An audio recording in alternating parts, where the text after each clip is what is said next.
We have some lighter stuff as well. And by the way, in case you're not familiar, this is the show that takes your questions and your comments, your frustrations, your concerns, and we turn them into content. So that contact info at the bottom, it's for real. Email thestory@kgw.com. Use the hashtag #TheStoryKGW. Our team is seriously watching for your feedback as we speak. So that in mind, let's get started. All right, tonight's big story is night 3 of our coverage of Portland's meth crisis, a crisis that's gotten so bad it actually came up at today's city council budget meeting. Not only has the house's population reached an all-time high, but our streets are being flooded with a new form of methamphetamine that is incredibly cheap, highly addictive, and highly dangerous. Thankfully, both the city and the county identified large windfalls in our budgets to give us an unexpected opportunity to make a significant impact on the pressing crises we face. Portland's Housing Commissioner Dan Ryan there talking about two things. Number one, yes, there is a new, or at least newly popular, form of meth. It's called P2P, and it's basically made from cheaper ingredients. It's also more lethal. It causes extreme psychosis, experts say, pretty much off the bat. And point number two, the city and county have millions of dollars in surplus revenue, which, as of a few hours ago, they're officially funneling into two main categories: policing and homelessness. Now, the homelessness headline we already knew because a couple of weeks ago, city and county officials announced they were pooling their extra revenue together to invest $38 million into homeless services.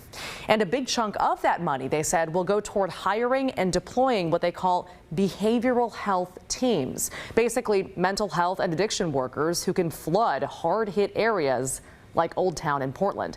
A detail the Willamette Week described as, quote, a request that Old Town homeless service providers made of the city and county earlier this month as they bemoaned an increase in psychotic episodes that were disrupting mealtime services.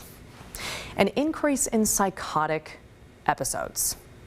That's a really succinct way of summing up what these three men have been telling us all week. Kenneth, Nick, and Eddie are all in recovery after spending years on Portland streets addicted to meth. And they were really blunt about why they believe in their minds this crisis is worse than ever. Nobody's going to jail for it anymore. So I call it lawlessness because people think, oh, no big deal. I'll just sit here and smoke and sell meth. I mean, eventually it'll catch up with them, I'm hoping, but nothing's really happening. That was Kenneth there. We'll get to Nick's and Eddie's takes in a minute. But first, a lot of you have been writing in about these segments. Nora's email really grabbed us. She wrote, how do families help their loved ones?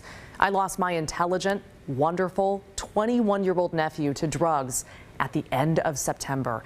Every one of us think every day, was there something else I could have done to help? He came from a good family, she continued. All of us tried to help, but none of us are trained professionals. His father even drove him to rehab, which obviously did not help. Where can families get the education to be able to actually make a difference? Nora, we are so sorry for your loss. We know too many families go through this, and as we said, both the city and the county are making record investments in addiction treatment services. The state of Oregon is as well. They actually just announced more than $200 million aimed at this issue across Oregon. In the meantime, most counties do have a list of services on their website. This is Multnoma's. Those are resources for people needing treatment and their families. It's a solid place to start for those seeking education. So for tonight, we're going to wrap this up by letting you hear again what Nick and Eddie, the other two interviewees, have to say about what they think officials should do to really help those struggling and make a dent in the chaos on Portland streets. More housing, more mental. I noticed a lot of people down here have mental health issues, and I think the city could focus on that. I'm going to be honest with you. 2018, I got arrested for distribution of heroin and distribution of methamphetamine down on 6th and Flanders. Okay, I was selling it to support my habit. you know, seriously. And back in Iowa, anything over 5 grams is a federal charge. I got caught with a ½ ounce of heroin and 3/4 of an ounce of meth, and it was a simple state charge I only got 3 years on. Okay? I've been locked up. They need to reform that stuff, make it harder on people in there. Seriously, they do. And the people that are actually dealing this stuff, like I was doing it, you know, yeah, they need to give them some time. I mean, some real time. Our thanks to those 3 men. All right, for tonight, let's pivot now from meth to marijuana, because a small county in southern Oregon also wants money. They want it from the state, specifically more than $7 million. Why? Illegal marijuana grows, they say, are completely out of control. And even in a state where marijuana is legal, they say this is a really dire problem that they need to tackle. Dire because this isn't just about the weed. Let's talk about why. First, you should know there are multiple small rural counties at the center of this boom. First up, Klamath County. Here are some examples of what's been happening there. Last month, the deputies found a massive potato shed serving as an illegal marijuana grow. Look at that photo. The whole operation was worth $100 million. They also, on this site, found abandoned makeshift kitchens and cots for workers, most of whom didn't speak English and fled. The sheriff said he hadn't seen anything like that in his 30 years of police work. A couple weeks later, officials found a warehouse filled with about $20 million worth of illegal marijuana. Nearby, they found tents and living quarters for about 28 workers, plus 2 kids who were living there with their parents. Deputies there say they believe cartels are to blame, and they are purposefully trying to overwhelm the legal system. And for now, they say it's working.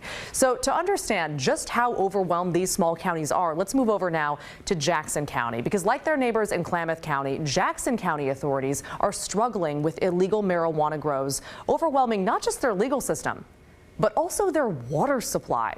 Here's Jackson County Commissioner Rick Dyer. We're seeing cases that used to take about 3 weeks to clear, these complaint cases, are now taking upwards to 4 months and beyond.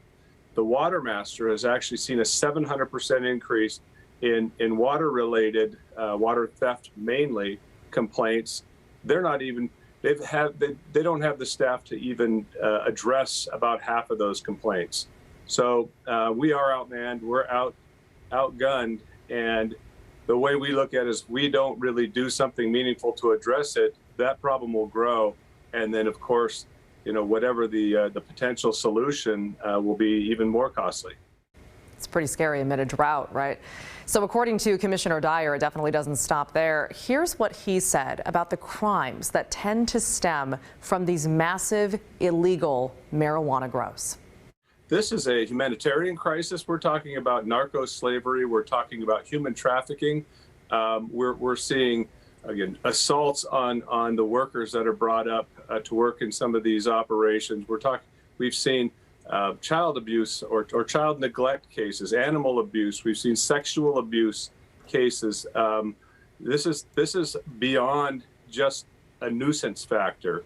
There's of course a dramatic quality of life factor with people that live in Jackson County.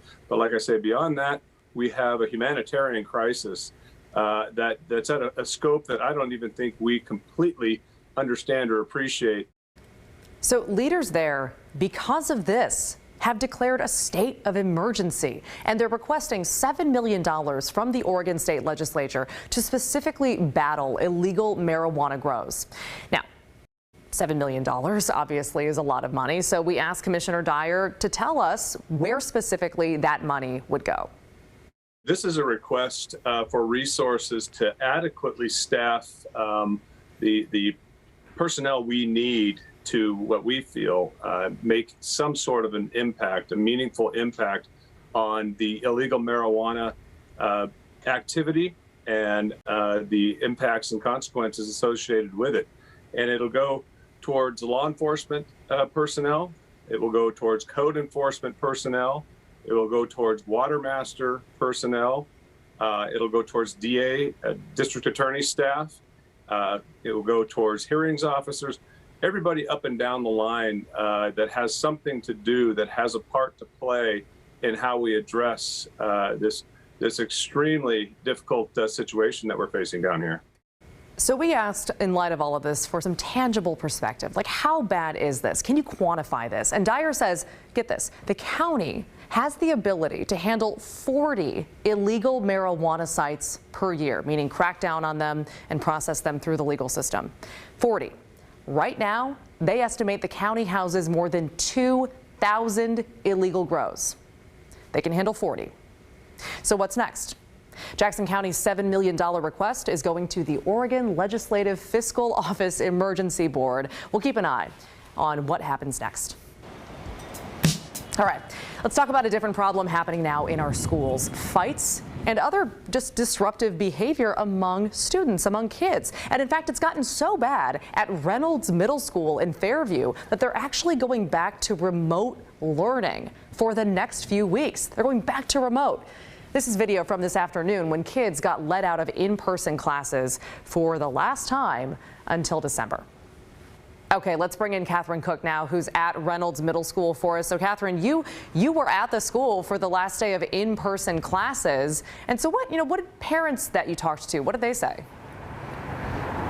Well, Maggie, in a word, they're frustrated. They felt like they had just started to get momentum back for their kids coming back here for in-person learning when this happened. It took them all by surprise when they got the news this week. Of course, they understand the district's perspective that they want to try to implement some new protocols to keep their kids safer and to help address some of the emotional and socialization problems that district officials say some kids are experiencing right now. But still, they see this in a way as a step backwards after everything they endured last year. It just doesn't make sense to them to bring back remote learning. I think it's illogical that the school is closing for behavioral problems when the pandemic affected it so much last year, and the kids are now in a lower level. And right now there's chaos in the district. Yeah, you also, this was interesting, got the chance to talk to some mental health experts. What did they say about the school's decision to go exclusively to remote learning for so long again? Well, Maggie, they had a similar perspective to most of the parents we spoke with today. They feel like this is also a step backwards. They say some of this behavior is a result of the remote learning. So continuing remote learning, they believe, just doesn't make sense. But again, kind of reverting back to the district's perspective, they say this is the only way they can implement these new protocols. We spoke with a woman who is a family therapist, a mental health expert, to a student who attends Reynolds Middle School here. Because of rules regarding anonymity, we can't show you her face, but she did want to share her thoughts on the issues. I hope that they're able to make meaningful changes during that pause. Obviously, I don't think that having students not around each other is going to fix the situation that was created by having students not around each other. And Maggie, as you did mention, today was the last day for in-person learning for quite a while for students. But it's worth noting they'll be off tomorrow and Friday completely, because teachers need to prepare for online school that starts Monday.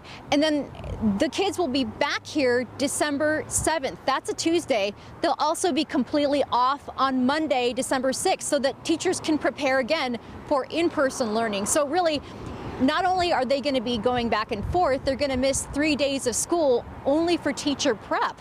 So that's something else that parents find frustrating. Yeah, everybody's familiar with this, but we definitely have to bring back a whole new routine. All right, Catherine Cook for us at Reynolds Middle School. Catherine, very interesting. Thank you. Now, this isn't the first time in recent weeks that we've talked about these issues in schools. In fact, earlier this month, fights broke out during a student walkout at Roseway Heights Middle School in Northeast Portland. And this walkout was over allegations of sexual harassment and racism among students. So the school now has a security guard who roams the halls and roams outside the building. And the district says it's working on a long-term plan to protect students' mental health and well-being. And actually, a lot of school districts are seeing similar problems, so much so that Christine Pitawanich recently spoke with school psychologists for Portland and Salem Kaiser schools. And it's worth noting, they reached out to her for this interview to spread awareness about how widespread these issues really are. I'm seeing an uptick in the need for behavior support plans for students, and acting out could be a lot of different things, from just sort of goofing off in class and making it a disruptive environment for the learning of others. But in some of the more extreme cases, we have students that, are being physical towards staff, biting, kicking, scratching, like fleeing from the campus, climbing things that they shouldn't be climbing. That's something we are advocating for, is more support for mental health professionals in our schools, because we are definitely in a mental health crisis right now. Yeah, we are planning to continue covering this issue. So if something happens in your child's school that you want us to look into, please let us know. Email thestory@kgw.com or use that hashtag #TheStoryKGW on Twitter. The story continues right after this.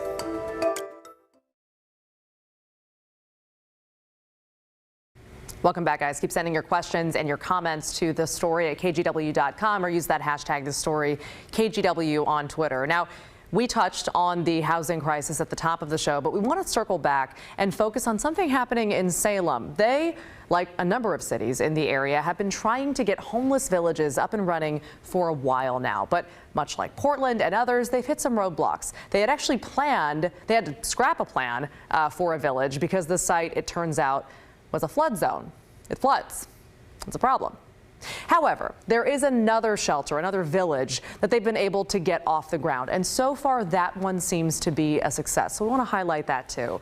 Christelle Kumwe has that story. It's soothing. I think it's soothing. The sound of rain hitting the roof brings joy to Mariah Morgan. People don't realize the little things until they're gone. The last time I had a roof over my head was, I would say, the end of 2017. Since then, she had lived on the street in a tent.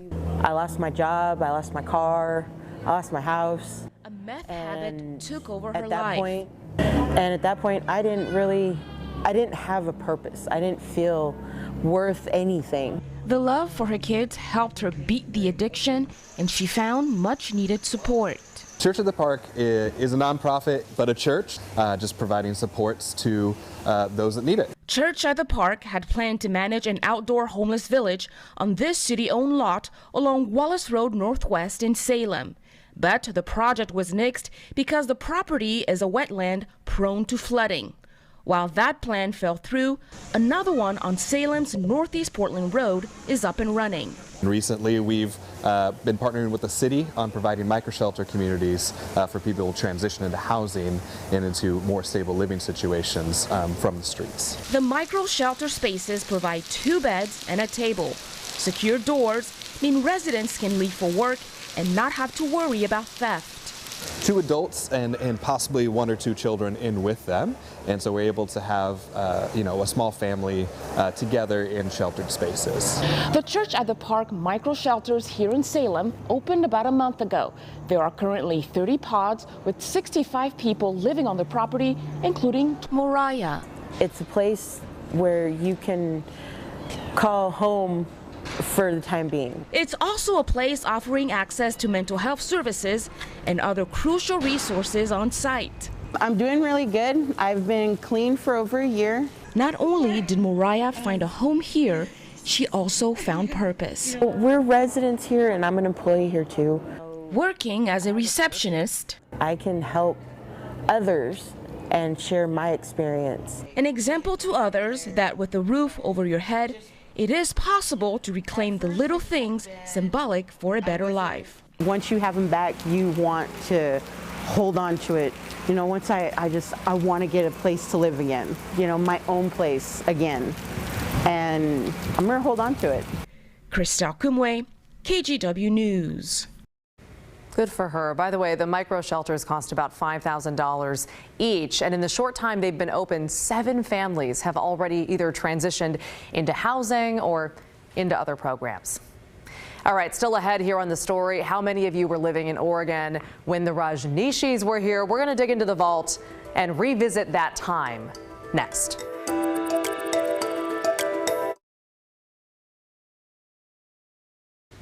Welcome back. Anyone losing their minds trying to buy a house right now knows the market is insane, especially in Portland. So if you're trying to find something more affordable, maybe take your house hunting to Central Oregon, specifically the town of Antelope. Why are we saying this? Because according to the Bend Bulletin, a house used by the Rajneeshis in the 1980s is up for sale. It's around $258,000. This is in no way weird. This is, of course, back when Antelope was known as Rajneeshpuram, after the group took over the town. If you need a little reminder of the insanity that played out at that time, we are here to bring you a trip into the KGW vault. Antelope. There is no antelope today, but when critics want to hit hard at the Rajneeshis and their tactics, they invoke the name of Antelope. The Rajneeshis, faced with the possibility of losing Rajneeshpuram in lawsuits filed by the 1,000 Friends and needing a city, began buying the closest one they could find. Well, they have bought the old greenhouse, which is the unknown house, and property on the lower end of town, which consists of about 3 lots or 5 lots, something like that. 7 lots on the other side of town. And they're in the process of buying more, and they bought two lots and a mobile home on it. And they bought the restaurant, yes. They're strangers to us, and their mode of living is different than we're accustomed to. So it's really hard to tell. In the beginning, locals didn't know what to make of their new Rajneeshi neighbors, but that didn't last long. Sheila denied it, but the rumor spread among the 40 old-time residents of Antelope that Sheila had said that if she could buy up enough property, she would control the taxes. The same rumor said her husband promised, if they don't sell now, they'll sell later, at my figure. Damn right there'll be trouble. She tried to tax me out of my place, there'll be damn big trouble. Well, I don't want these critters running around the country. See? Buy that house. Be the newcomer. What could go wrong? If you have any ideas for the KGW Vault, I just want to run that over and over. Send an email to thestory@kgw.com or find us on social media. We're going to finish the show right after this. Before we wrap up, let's talk about our Hey Help campaign. Since we're getting close to the holidays, we're going to ask you to consider donating to the KGW Great Toy Drive. It is so easy to give this year. You can make a cash donation online. We'll do the shopping for you, or you can hold your phone's camera up to the QR code. It'll take you to a donation page to do that, and there are other options there as well. And then finally, you can just go to kgw.com/toy drive. You can also drop off a new unwrapped toy at any IQ credit union, Fred Meyer, or local Toyota dealership. That's why I stole Santa's jacket for this newscast. That was planned. Pick up your phone and follow us on Twitter at @TheStoryKGW or email thestory@kgw.com. We got Laurel Porter standing by now for the news at 6:30. Hey, Laurel. Hi, Maggie. Portland City Council decided today how to spend that extra tax revenue. That kicks off the news at 6:30. This is KGW News at 6:30. Thank you for joining us. Homeless Services and the Portland Police Bureau are getting the biggest boost from an extra $62 million in city revenue.